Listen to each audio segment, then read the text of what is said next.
Dándole continuidad a nuestra serie sobre los asuntos de opinión, estamos ya en la temática de el cristiano y la Navidad. Y esta es nuestra segunda parte de este asunto. En esta lección damos continuidad al tema de la Navidad y de si es pecado o no que el cristiano participe de alguna costumbre o práctica tradicional, eh, práctica que se suele hacer en diciembre y todas las cosas concernientes a la Navidad. En la anterior lección hablábamos del origen de esta costumbre religiosa y vimos que ella tuvo raíces no única y exclusivamente en el paganismo, como la mayoría supone, sino que vimos su antecedente judío. La fiesta de la Navidad tuvo un antecedente judío. Hoy vamos a resolver algunas incógnitas y vamos también a abordar un tema supremamente importante para poder determinar si el cristiano, al practicar alguna cosa alusiva o relacionada a la Navidad, se le constituye en pecado o no. Lo primero que vamos a indagar o a responder es esta pregunta. ¿Es una fiesta pagana? ¿Es la Navidad una festividad pagana? Bueno, es típico escuchar a muchos decir, la Navidad es una festividad pagana y también a otros, la Navidad es del mundo. Con estas declaraciones, muchos buscan condenarla, censurarla y tener argumentos para señalar de pecador a quien practique o haga algo relativo a la tradición de la Navidad. Si bien es cierto, como vimos en la lección anterior, que la Navidad, que esa tradición de la Navidad, tuvo un trasfondo pagano, es erróneo decir que debido a dicho trasfondo, la festividad de Navidad actualmente sea pagana. Además, ya vimos que el trasfondo no fue única y exclusivamente pagano o como decimos nosotros ahora, mundano. Mm, mm. Sino que la Navidad tuvo un antecedente judío. Existe un mal proceder, mis hermanos y oyentes. Yo soy una de las personas que lamenta mucho ese mal proceder y me esfuerzo en lo personal para no caer en ese error. Pero existe un mal proceder en muchos cristianos actualmente y es usar términos o palabras de las que desconocen por completo su significado. En nuestra cultura colombiana es común ver personas hablar así, usando términos que ellos mismos no saben lo que significan. Con respecto a la Navidad, la costumbre de muchos es tildarla de paganismo. De hecho, los términos pagano y paganismo suelen ser usados muy a la ligera y aplicados a muchas cosas según nos parezcan. Pero lo lamentable es que muchos usan estos términos sin siquiera saber lo que significan. Pagano y paganismo. Ahí los voy a poner. Pagano, paganismo. ¿Qué significa? Son palabras que la gente a menudo usa en un sentido que está lejos de su significado y sentido correcto. En esta lección, mis hermanos, vamos a educarnos. Vamos a aprender a usar las palabras en su sentido y significado propio, el significado que es para evitar fiascos a futuro. Y vuelvo y reitero, estamos viviendo, hermanos, en una época donde las personas están distorsionando el idioma. El lenguaje no se respeta porque no se conoce. Muchos usan palabras a la ligera y sin el sentido correcto. Por ejemplo, los que proclaman la famosa ideología de género son expertos en esto. Dicen todos y todas, los muchos y las muchas, todex, y en fin, un lenguaje que atropella totalmente el idioma natural. Están atropellando el lenguaje. Y hago estas comparaciones porque tristemente en el ámbito cristiano ocurre algo parecido.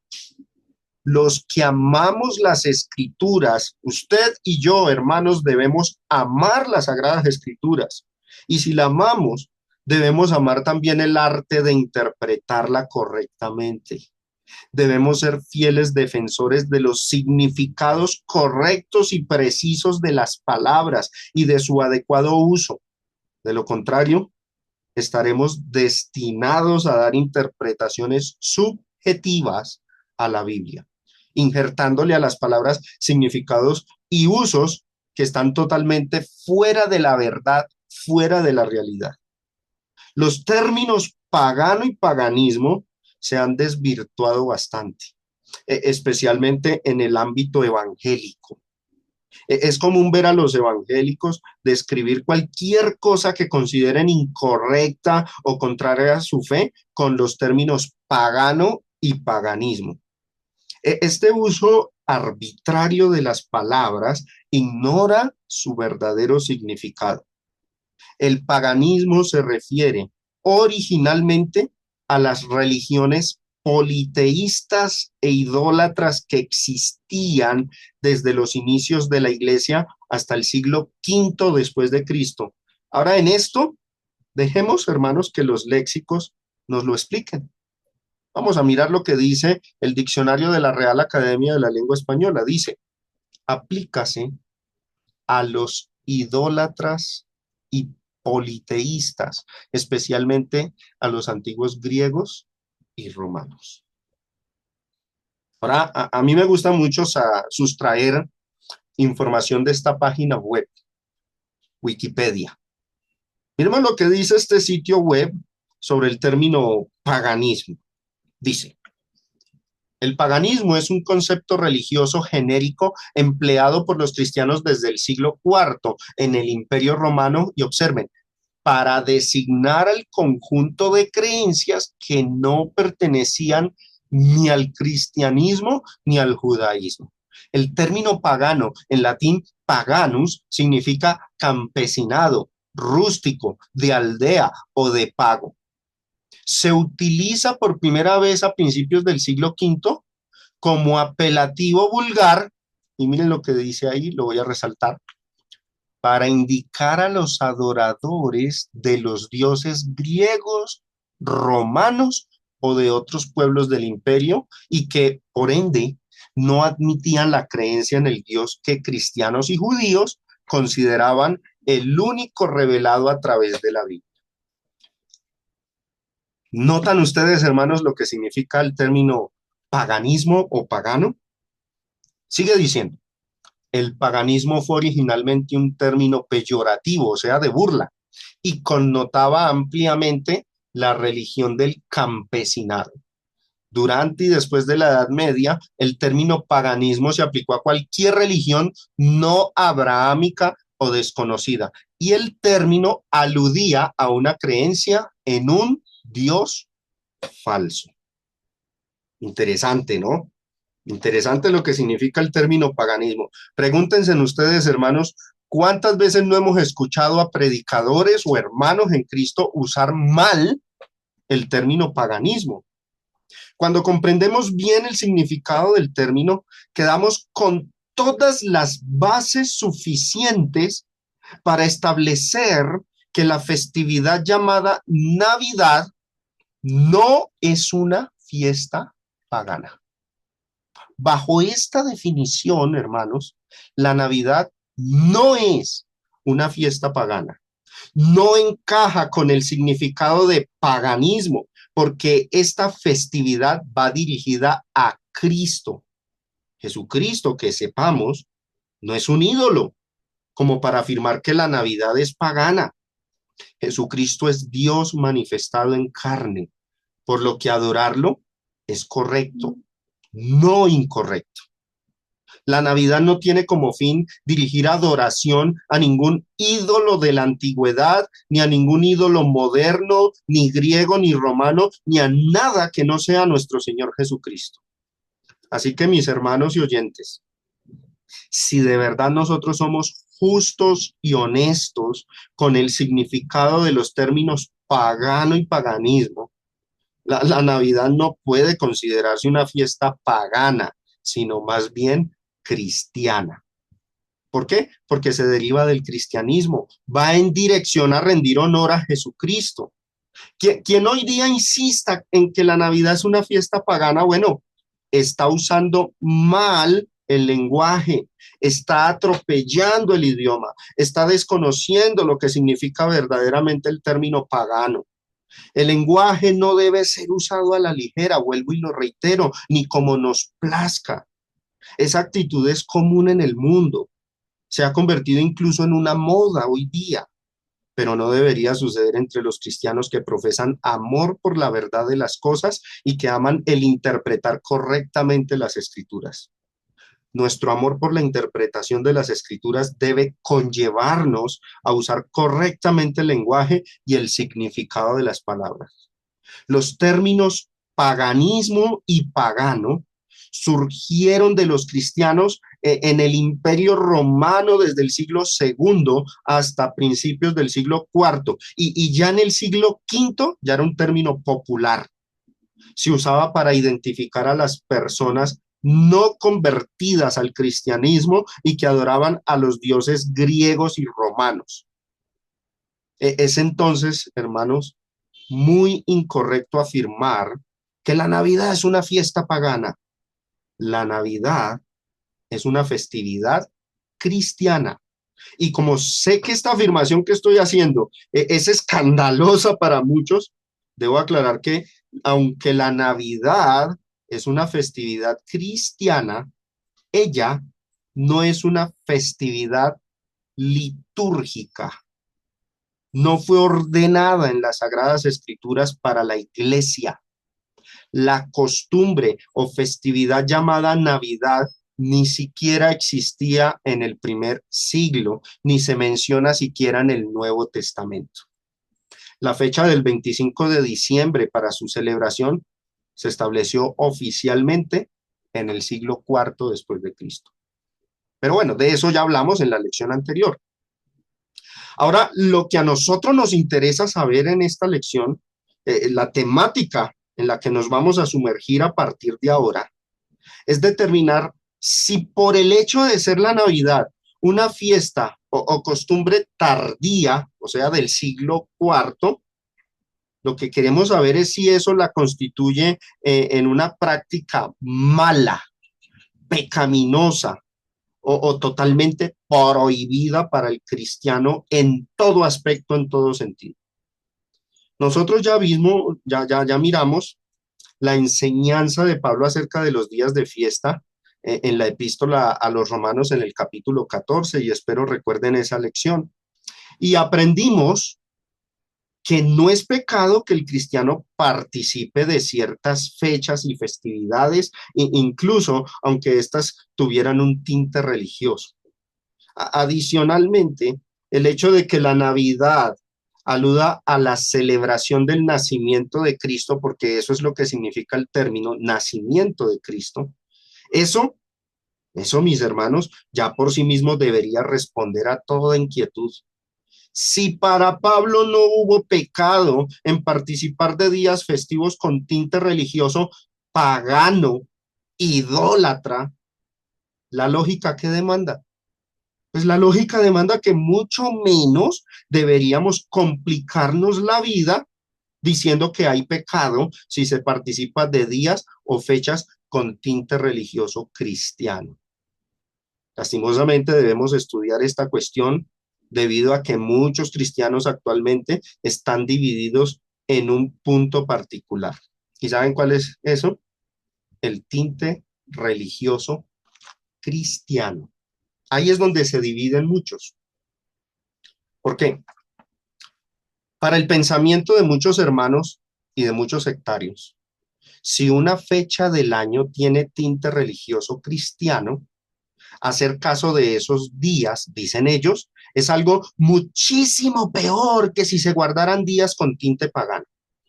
Muchos Aceptan la enseñanza de Pablo de que el cristiano puede hacer caso de un día, aunque éste sea pagano o un día judío, pero se oponen tajantemente a hacer caso de un día cuando éste tiene un tinte cristiano. ¿Por qué? ¿Por qué razón ocurre esto? Porque se ha enseñado que esas prácticas son falsa adoración. Oído a esto que estoy diciendo. Se enseña que esas prácticas son falsa adoración. Ahora viene esta pregunta. ¿Será cierto? ¿Será falsa adoración? ¿Qué dicen muchos?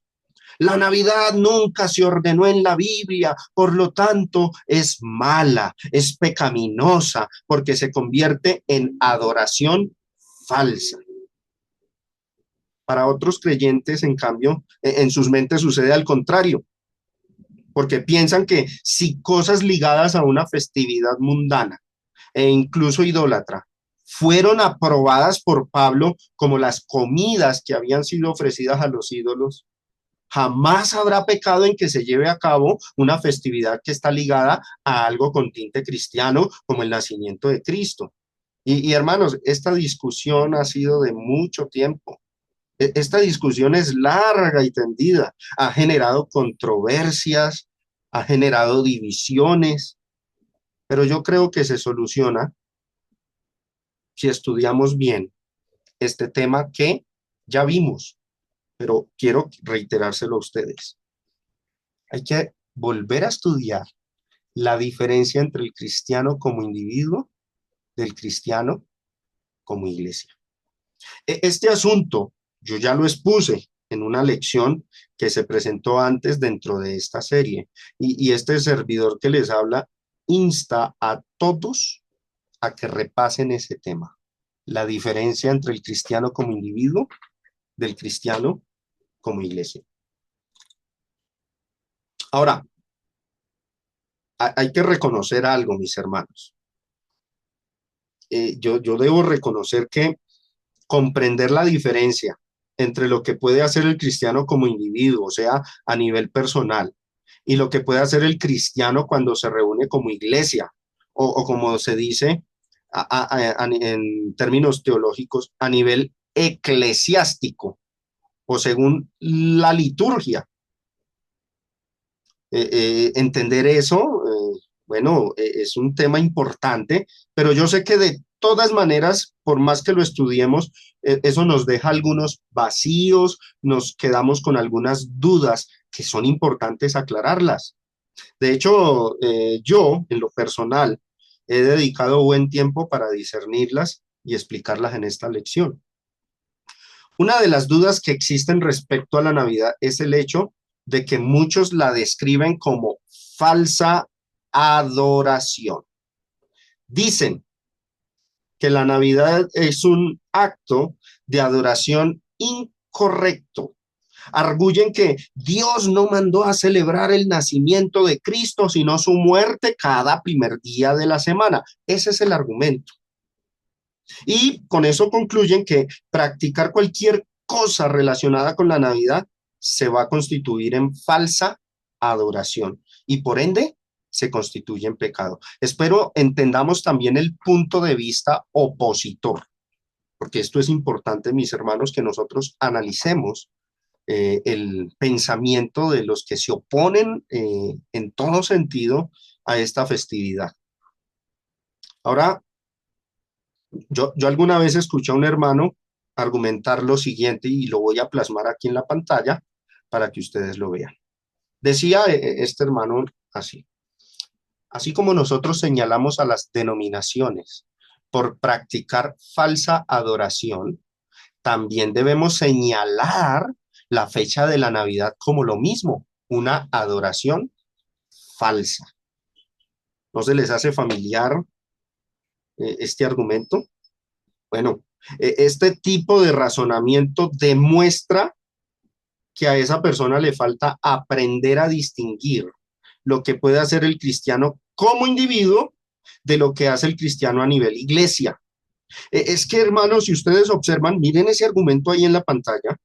El argumento se basa mucho en lo que practican las denominaciones, pero se les escapa que están hablando de lo que ellas hacen a nivel de iglesia.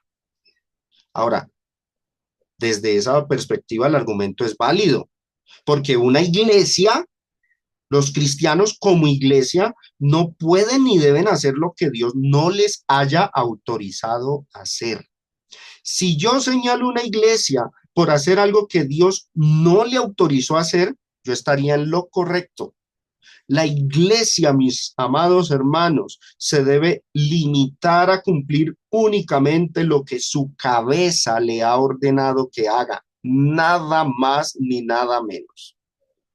Sin embargo, esa verdad, porque eso es una verdad, esa verdad no nos dice nada sobre si podemos nosotros como cristianos, fuera de la iglesia, oído, fuera de la iglesia, a nivel individual, ofrecer algún tipo de adoración a Dios sin pecar contra Él. Las cuestiones que vamos a abordar son las siguientes. Vamos a responder las siguientes preguntas. Y quiero que le presten mucha atención con una mente abierta y con un corazón dispuesto a la verdad de todas las cosas, mis hermanos. Primer pregunta que vamos a analizar. ¿Es pecaminosa toda clase de adoración que a nivel personal ofrezcamos a Dios? Pregúntese eso. Segundo, la adoración personal, individual, esa adoración tiene las mismas reglas que tiene la adoración eclesiástica o litúrgica. Tercera incógnita, ¿solo podemos adorar cuando estamos reunidos como iglesia? ¿Fuera de ella no se puede? Y lo más importante, y que es lo que quiero hacer énfasis en este punto, ¿existe diferencia entre adoración individual y adoración litúrgica o eclesiástica? Eclesiástica es a nivel de iglesia. Entonces, hoy vamos a ver todas estas incógnitas, mis hermanos, se resuelven cuando uno estudia de cerca la palabra adoración. Prestémosle atención a esto. Hay que estudiar de cerca la palabra adoración. Hoy vamos a ver que los términos adorar y adoración han sido muy mal usados, muy mal empleados y que, como les dije ahorita, al igual que pagano y paganismo, son palabras que quienes las usan las desconocen, las ignoran. ¿Qué es adorar? ¿Usted sabe, hermano, hermana, qué es adorar? ¿Qué significa adoración? ¿Usted lo ha investigado? ¿Sabemos lo que esa palabra demanda? Otra pregunta, y esta prestémosle atención y pensemos en ella. ¿Cuántos de ustedes, mis hermanos y oyentes, sabían que en el idioma griego del Nuevo Testamento existen por lo menos 3 palabras y que todas traducen adorar y adoración? ¿Sabía usted eso? Porque la palabra en español es una sola, adoración, pero en el griego existen 3 palabras diferentes la una de la otra. Y todas 3 se traducen adorar, pero en el idioma griego cada una tiene su propio significado y connotación diferente la una de la otra. ¿Sabía usted eso? Porque es que atrevernos a decir eso es adoración falsa, bueno, para yo poder establecer eso es porque ya investigué y sabía qué significa el término adoración y con toda propiedad puedo decir sí, eso es falsa adoración. Vamos a ir separando la adoración personal de la adoración eclesiástica. En la Biblia existe la adoración personal, la adoración individual, la que usted hace solo en su casa o en su intimidad. Y existe la adoración colectiva, eclesiástica, litúrgica, o sea, cuando os reunís como iglesia. Y así como aprendimos, hermanos, a diferenciar entre el cristiano como individuo en esa lección y el cristiano como iglesia, también tenemos que aprender a distinguir entre la adoración personal y la adoración colectiva o eclesiástica. Las oraciones que tú haces en tu casa o en el camino a tu trabajo, las alabanzas que tú le entonas a Dios en tu hogar o en tu cuarto, a solas o ante otras personas, mis hermanos, todo eso es adoración, pero eso es adoración personal. Y si bien notas tú, estas acciones no tienen día especial para hacerse, como para la iglesia lo es el domingo. No tienen reglas litúrgicas, como las normas de adoración de la iglesia. ¿Por qué? Porque no pertenecen al territorio de la adoración eclesiástica. Y para esto un ejemplo. Yo recuerdo que alguna vez un predicador decía, las iglesias pentecostales y carismáticas pecan porque practican el ayuno. Bueno, pensemos en eso. Decía que eso era falsa adoración. Hoy día yo entiendo que eso es en parte cierto, pero también en parte errado. ¿Por qué? Si decimos que es pecado, porque eso no se mandó a nivel eclesiástico como iglesia, estamos de acuerdo. Dios no mandó un acto a la iglesia llamado el ayuno. Practicarlo a nivel de iglesia es un error. Sin embargo, si el señalamiento o juicio que se hace va contra lo que está haciendo un cristiano como individuo, en su privacidad, en el ámbito personal, mis hermanos, ese señalamiento de que ayunar es pecado, ese juicio es errado. Y de paso, quien peca es el que juzga, porque el ayuno es válido como un acto de adoración, pero a nivel individual, a nivel personal. Como individuo podemos ayunar, no hay ningún problema. ¿Dónde lo dice? En Mateo capítulo 6 del 16 al 18 Jesús dijo, cuando ayunéis, no seáis austeros como los hipócritas, porque ellos demudan sus rostros para mostrar a los hombres que ayunan. De cierto os digo que ya tienen su recompensa. Pero observen esta frase con la que inicia el verso 17. Pero tú, prestémosle atención a ese, pero tú, ¿de qué está hablando?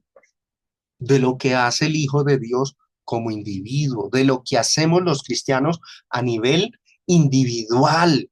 Pero tú, cuando ayunes, unge tu cabeza y lava tu rostro. Y miren el verso 18, para no mostrar a los hombres que ayunas, sino ¿a quién?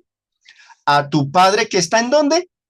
En secreto, o sea, no a nivel de iglesia, no a nivel colectivo, no en público en la iglesia, sino a tu Padre que está en secreto, y tu Padre que ve en lo secreto te recompensará en público. ¿Notan que se puede adorar a Dios a nivel individual y que esta adoración no requiere que se cumplan las reglas de la iglesia?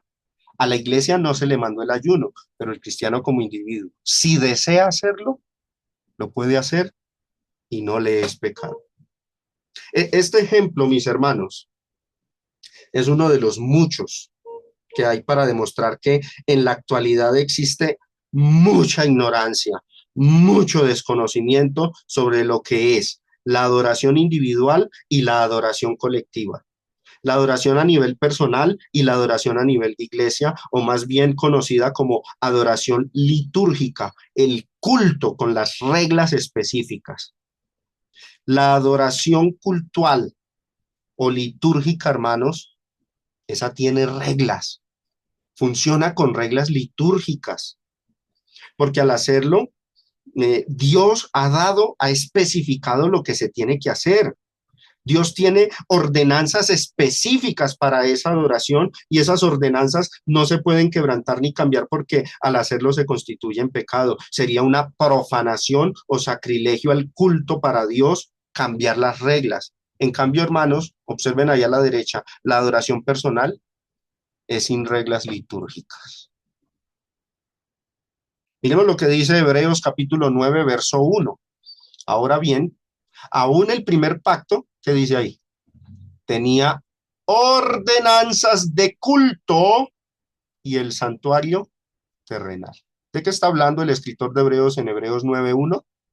De una adoración litúrgica, cultual, la que se hacía en el viejo pacto, la que tenía ordenanzas de culto y que se hacía en un santuario terrenal.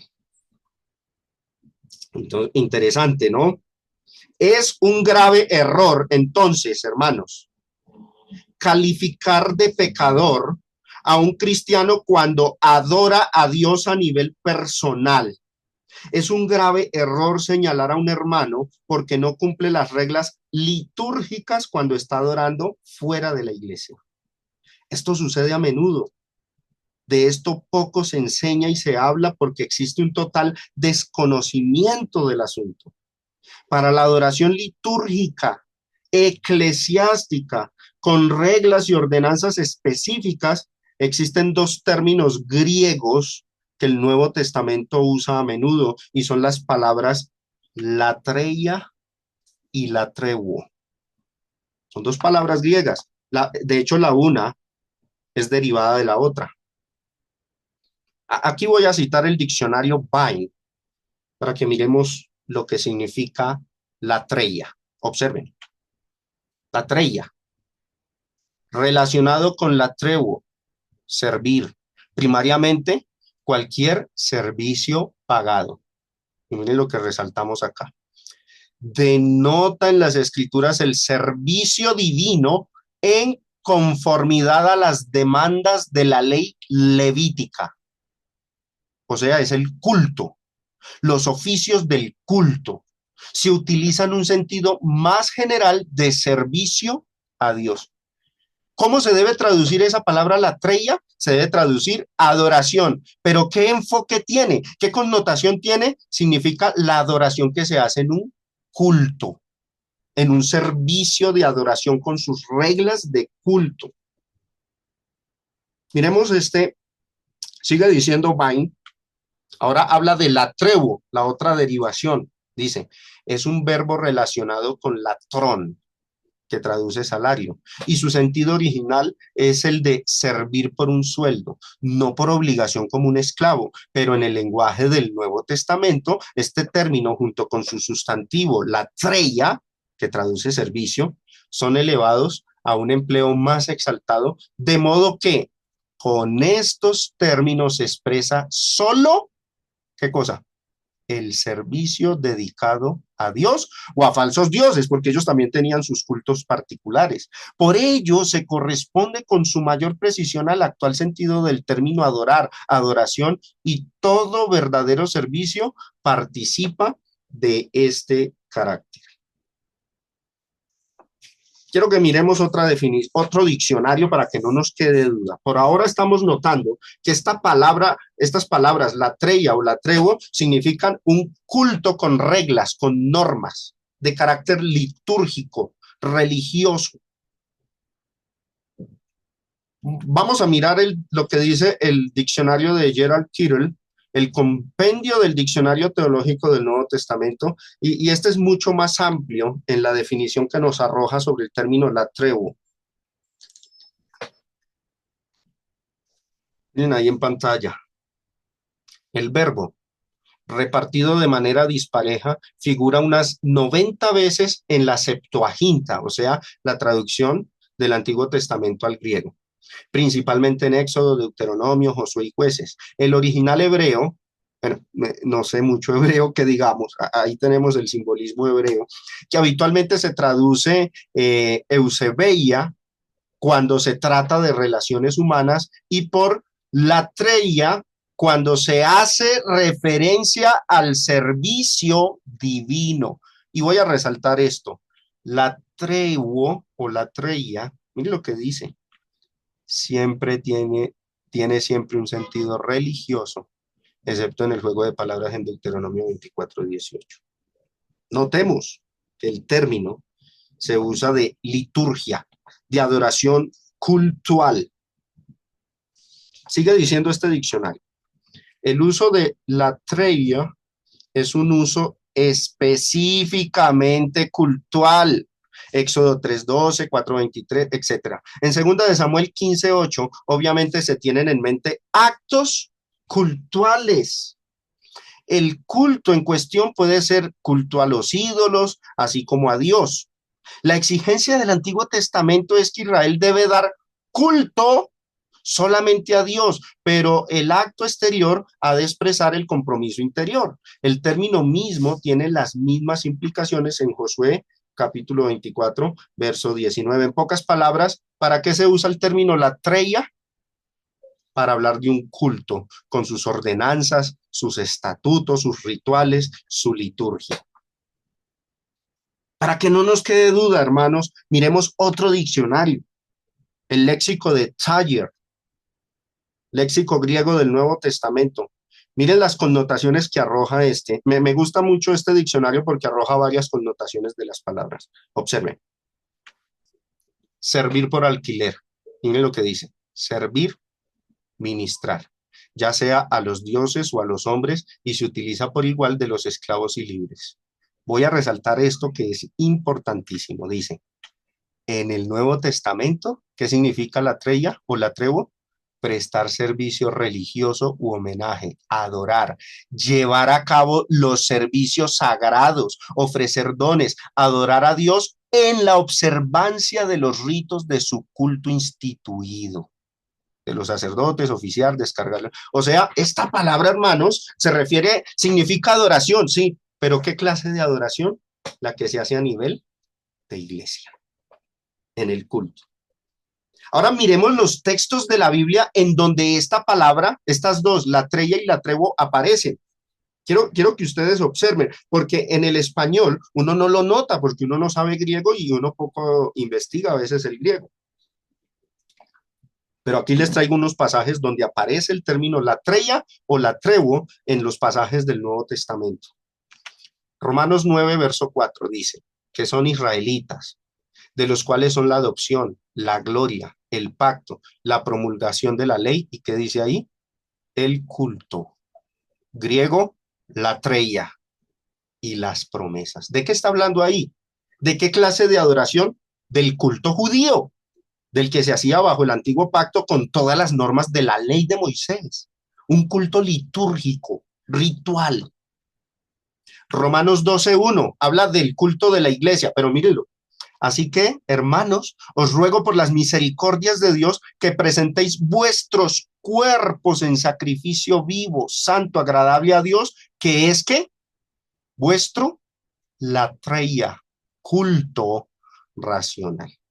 Cuando vamos a reunirnos como iglesia, presentamos nuestros cuerpos. Se trata de un culto de adoración donde nuestros cuerpos se presentan ante Dios. Es el culto de la iglesia, a nivel iglesia. Se le llama culto, pero esa palabra se puede traducir a adoración, entendiendo que es una adoración ritual, litúrgica, eclesiástica.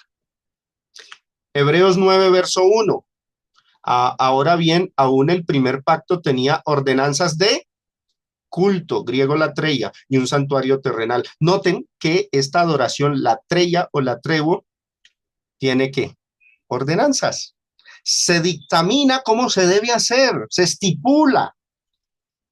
Versículo 6, y así dispuestas estas cosas, en la primer parte del tabernáculo entran los sacerdotes continuamente para cumplir los oficios del culto o de la adoración, griego latreia, una adoración de carácter ritualista, con normas, litúrgica y en el caso de los cristianos, eclesiástica, cuando nos reunimos como iglesia.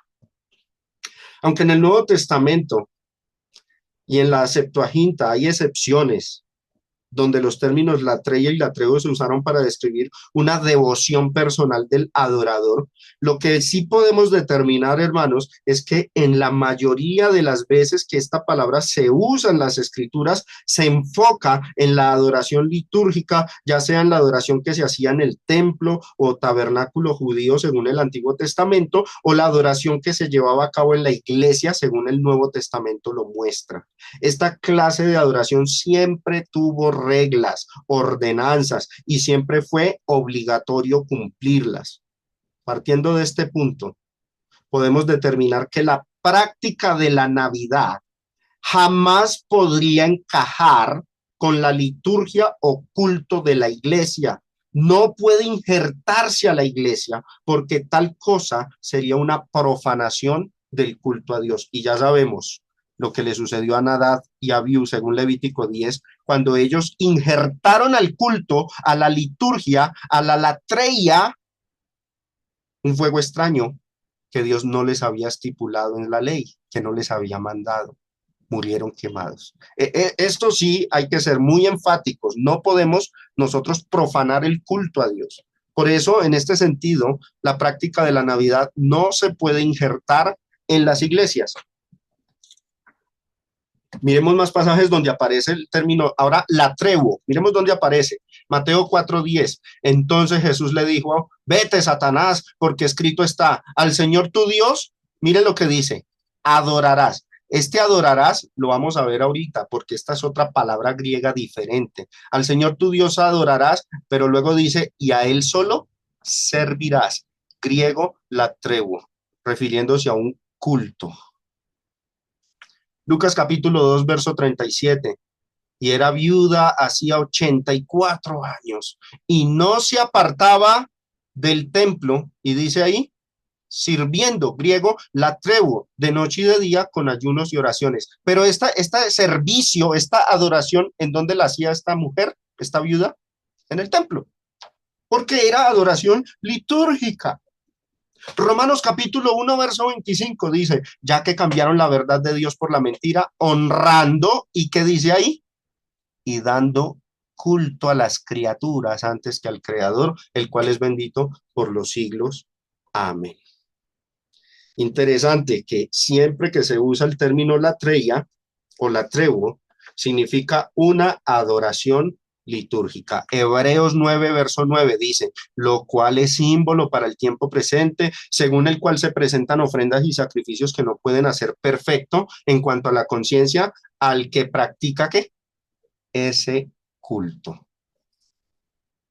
Nuevamente vemos que esta palabra en el griego del Nuevo Testamento se refiere a un servicio o adoración al culto como tal, ya sea el servicio que se ofrecía en el templo en el Antiguo Testamento o el que se ofrece en la iglesia, reunidos como iglesia. Las palabras latreia y latrevo se asocian es con actos litúrgicos y cultuales específicos y no pone su énfasis en la adoración individual.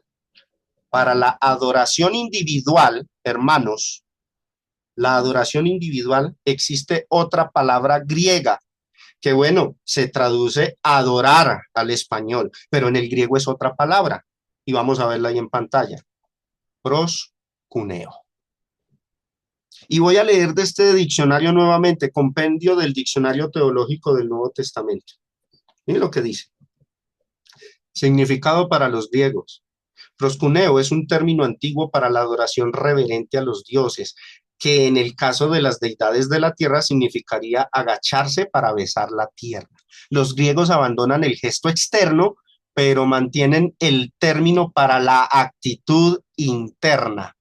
Posteriormente, la palabra asume un sentido mucho más general que expresa amor y respeto. ¿Notan la diferencia? Mientras la otra adoración, la treia o la trevo, es litúrgica, proscuneo tiene que ver más con una adoración que ocurre dentro del individuo, interna. Sigue diciendo, en el entendimiento judío, la Septuaginta usa el término para diversas palabras que significan inclinarse, besar, servir y adorar. La mayoría de los casos tienen que ver con la veneración al Dios de Israel o a los falsos dioses también. En el judaísmo rabínico, proscuneo es una actitud de oración, aunque es más habitual el estar de pie. Seguimos leyendo. En el Nuevo Testamento, en Juan 4:20, ese famoso pasaje donde Jesús habla con la samaritana, proscuneo parece tener un sentido completamente figurativo, pero en el trasfondo se habla del acto de adoración. Lo que Jesús dice es que no existe un lugar único para adorar. El acto concreto se eleva a la esfera del espíritu y la verdad que ahora lo domina. Esto no implica una completa espiritualización de la adoración, sino la posibilidad de la verdadera adoración. Y observen, en todo tiempo y en todo lugar. O sea que no es litúrgica, porque la litúrgica demanda un lugar donde se reúne la iglesia. Esta no. Proscuneo no demanda eso.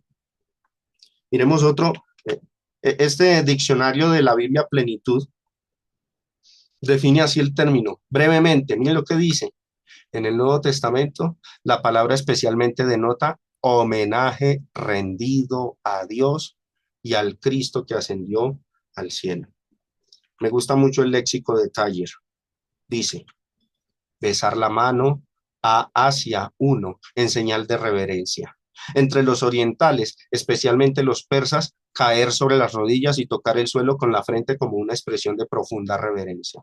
En el Nuevo Testamento, 3, arrodillarse o postrarse para rendir homenaje a uno o hacer reverencia. Y mire lo que dice, ya sea con el fin de expresar respeto o para hacer súplica. Se utiliza de homenaje mostrado a los hombres y seres de rango superior, a los sumos sacerdotes judíos, a Dios, a Cristo, a los seres celestiales, incluso a los demonios, como hacían los paganos.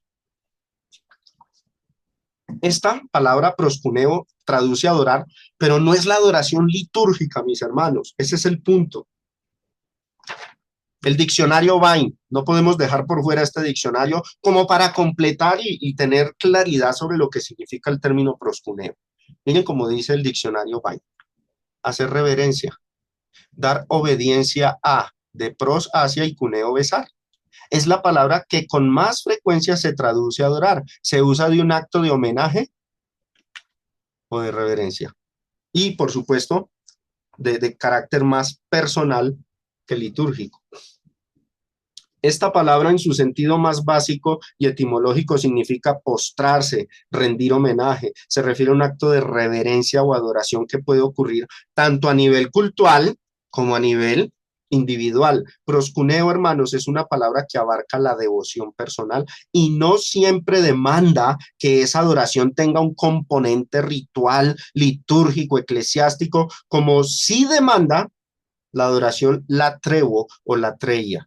Nuestro Señor usó el término proscuneo cuando habló de adorar a Dios en espíritu y en verdad en Juan 4, del 23 al 24. Y al usar ese término, estableció que la adoración a Cristo no siempre está sujeta, atada a un lugar físico ni a reglas y ordenanzas litúrgicas. Es más, hermanos, ustedes que ya hemos leído ese texto bastante, donde Jesús conversa con la samaritana, si miramos el contexto, Jesús hablaba con la samaritana. Ahí vemos que los judíos y los samaritanos, que eran lo que discutían, por el culto litúrgico. Los judíos alegaban que se tenía que adorar en Jerusalén conforme a la liturgia judía y los otros alegaban que se tenía que adorar en el monte Gerizim conforme a la liturgia samaritana. ¿Jesús qué les dijo?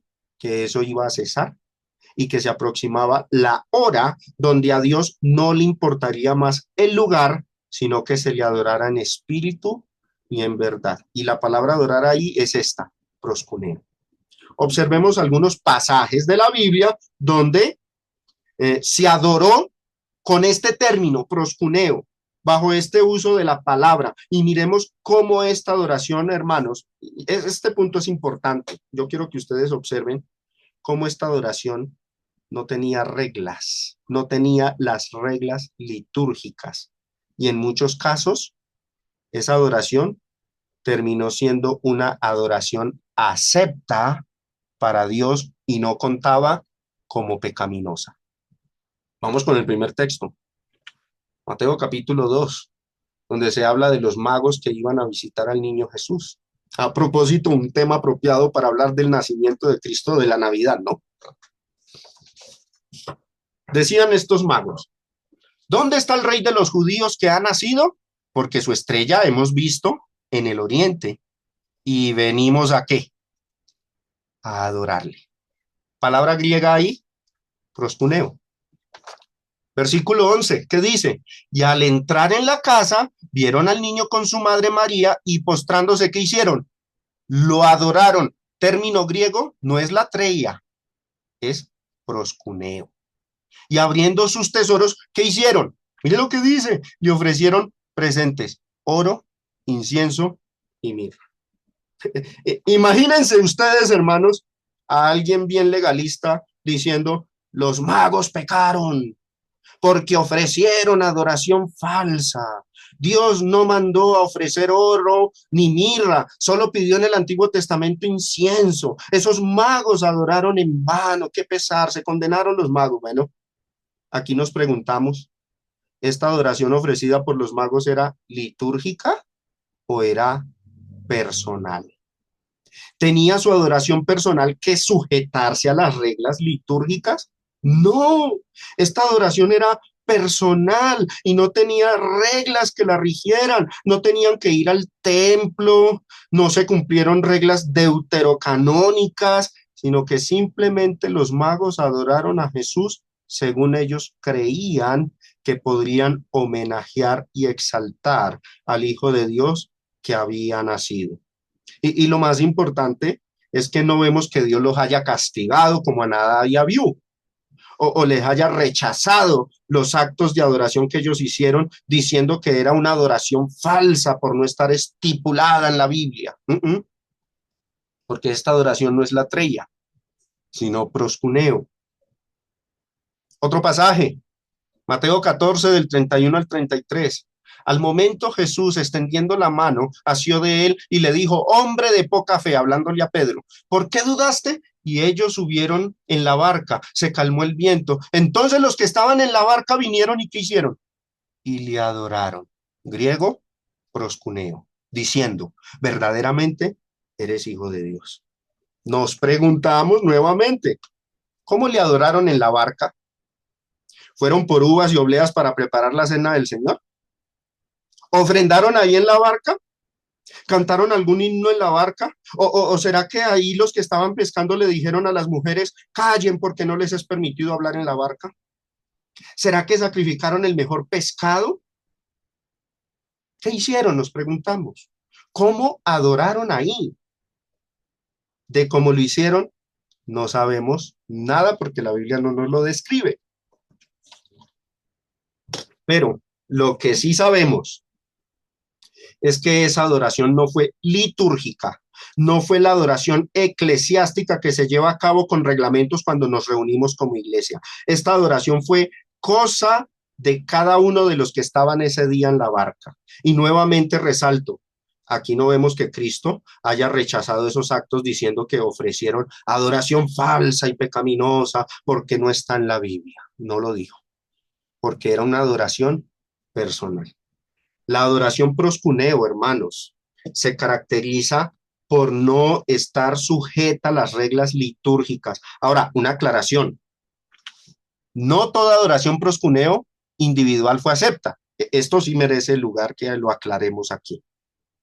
Ya se nos ha cumplido el tiempo, pero me voy a tomar 10 minutos más para terminar la exposición. No toda adoración personal Dios la aceptó. Eso sí hay que observarlo. Observen aquí, por ejemplo, en Marcos 15, verso 19 dice que los soldados golpeaban en la cabeza con una caña a Jesús, le escupían y puestos de rodillas le hacían reverencias. Esta palabra le hacían reverencias en el griego es proscuneo. Esa adoración no fue acepta. ¿Por qué? Porque fue con burla. Nunca fue correcta, fue pecaminosa en toda su esencia, pero nótese que no fue mala porque se está quebrantando la regla litúrgica, la del templo, la de la iglesia, o no está en la Biblia, no, fue rechazada porque surgía del espíritu y corazón malo de los que se estaban burlando de nuestro Señor. La intención de ellos era burlesca. En la adoración proscuneo individual, lo que el Señor mira es el corazón y la actitud del adorador, y poco se miran las reglas de adoración litúrgica. Otro pasaje, Hechos 7:43, dice, antes bien llevasteis el tabernáculo de Moloc y la estrella de vuestro dios Renfán, figuras que os hicisteis, hablando de los pecados de Israel, ¿para qué? Adorarlas. Griego, proscuneo. ¿Por qué esta adoración no fue acepta? Se trataba de una adoración que iba dirigida a ídolos, era idolatría. Esa adoración estaba prohibida, no por la liturgia, hermanos, sino porque practicar la idolatría ya es pecado. Miremos esta, Hechos capítulo 10 del 25 al 26. Cornelio dice, cuando Pedro entró, salió Cornelio a recibirle y postrándose a sus pies, ¿qué hizo? Adoró. Griego, proscuneo. Mas Pedro le levantó diciendo, levántate, pues yo mismo también soy hombre. Pregunta, ¿por qué esta adoración no fue acepta? Obviamente esta adoración no la aceptó Dios. ¿Quebrantó Cornelio alguna regla litúrgica? No, porque estaban en la casa, ahí no se abordan lo del culto, ni el templo, ni la iglesia. Pero ¿por qué esta adoración por parte de Cornelio fue rechazada? ¿Será que no lo hizo de corazón? No, más bien fue una adoración ilícita porque estaba dirigida a un hombre y no a Dios. Por eso fue rechazada. Toda adoración, aunque sea personal, que no vaya dirigida a Dios, es mala. Sin embargo, cuando los hombres adoraron a Jesús a nivel personal, ahí sí vemos que fue aceptado por Dios. Yo creo que el tema de la Navidad ya se va resolviendo con esta exposición. Apocalipsis 19, verso 10, el apóstol Juan con el ángel que le hablaba. Yo me postré, dice el apóstol Juan, a sus pies, ¿para qué? Para adorar, ¿pero a quién? Al ángel. ¿Y qué le dijo el ángel? No lo hagas, yo soy consiervo tuyo y de tus hermanos que retienen el testimonio de Jesús. Adora a Dios, porque el testimonio de Jesús es el espíritu de la profecía. ¿Por qué se le rechazó la adoración a Juan? ¿No lo hizo de corazón? ¿O se le rechazó porque estaba quebrantando la norma litúrgica? ¿En qué consistía la falla aquí de Juan? Simplemente en rendirle adoración a un ángel y no a Dios. Nótese que el ángel no le respondió diciendo, Juan, tu adoración es falsa porque no está en la Biblia o no lo haces en la iglesia, no tomas la cena. No, nada de eso. Más bien se le rechazó porque no iba dirigida a Dios. Por eso se le dijo, no lo hagas porque yo soy consiervo tuyo. Adore a Dios. Nada más que eso, mis hermanos. La falla de Juan se debía a que la persona a quien dirigía la adoración no era Dios, sino un ser humano. Las reglas no se estaban quebrantando en cuanto a liturgia, más bien la falla era no adorar a Dios. Otro pasaje. Miremos otros dos pasajes donde aparece el término proscuneo. Mateo 28 del 8 al 9, cuando Jesús resucitó. Dice, entonces ellas, saliendo del sepulcro, con temor y gran gozo, fueron corriendo a dar las buenas nuevas, a dar las nuevas a sus discípulos. Y mientras iban a dar las nuevas a los discípulos, he aquí, Jesús les salió al encuentro diciendo, salve. Y ellas, acercándose, abrazaron sus pies y ¿qué hicieron? Le adoraron, proscuneo. ¿Cómo lo adoraron? Salieron corriendo a buscar incienso y quemaron incienso ahí. ¿O qué hicieron? ¿Tomaron la cena ahí? No era la adoración litúrgica, era una adoración personal y Jesús se las aceptó como ellas se las ofrecieran. No nos dice la Biblia cómo lo hicieron, pero Jesús le aceptó esa adoración a ellas. Lucas capítulo 24 del 51 al 52, cuando Jesús asciende al cielo, dice, y aconteció que bendiciéndolos, se separó de ellos y fue llevado arriba al cielo. Ellos después de haberle adorado, griego proscuneo, volvieron a Jerusalén con gran gozo. ¿Cómo lo adoraron? No lo sabemos, pero lo que sabemos es que Jesús les aceptó esa adoración personal. Mis hermanos, ya estamos terminando nuestra lección. Voy a decir algo que es escandaloso, pero quiero que le presten atención y que con toda honestidad y con un corazón y mente abierta lo meditemos. En base a todo lo que ya hemos visto con este tema de la adoración, podemos concluir lo siguiente. Si usted rinde adoración a Cristo conmemorando su nacimiento, pero lo hace a nivel personal, usted no peca. Vuelvo y repito. Si usted rinde adoración a Cristo conmemorando su nacimiento a nivel personal, no a nivel de iglesia, usted no peca. Sé lo escandaloso que suena esta declaración. Yo sé que muchos cuando vean esto van a hacer lo que hizo Caifás, y ahí pongo el video, se rasgan las vestiduras y ha blasfemado, ¿qué es lo que está diciendo? Pero la enseñanza bíblica nos muestra que a nivel personal la adoración no está sujeta a las reglas litúrgicas o eclesiásticas. Usted puede conmemorar el nacimiento de Cristo en enero, en febrero, en marzo, cualquier otro día del año y no peca. Y si lo hace en diciembre, pues no se va a volver pecado porque sea en diciembre. Usted puede hacer otras acciones de adoración sin pecar. Por ejemplo, dedicar un día de ayuno para Dios. Y no peca porque lo haga, porque es su adoración personal. Por lo tanto, mis hermanos, cualquiera puede en diciembre recordar que Cristo vino al mundo, que nació de una virgen, que tuvo infancia. Puede en diciembre leer los textos que hablen de eso, puede cantar cánticos y alabanzas que hablen de eso y no peca porque es su adoración personal. Usted puede rendir adoración a Dios en el ámbito personal con muchos otros propósitos fuera del nacimiento. Usted puede rendir adoración para pedirle a Dios que lo sane de una enfermedad y no peca. Usted puede adorar a Dios para pedirle que su vida o negocio prospere y no peca, y para muchas otras cosas. Y en esas peticiones usted puede entonar cánticos, himnos, usted puede hacer acciones de gracias, acciones de adoración, como por ejemplo ayunar, postrarse, irse a un lugar apartado, irse a una montaña, al campo, a un río. Usted puede allá cantar, saltar, llorar, alzar las manos, poner su rostro a tierra y en nada de esto va a pecar porque es su adoración personal a Dios. Alguna vez me preguntaba una hermana, hermano Germán, si yo escucho música cristiana que tiene instrumentos musicales y canto y adoro en mi casa con esa música, ¿peco? Bueno, tema controversial, ¿cierto? Yo espero que esta lección les sirva y les ayude a ustedes a resolver por sí mismos estas y otras tantas inquietudes más.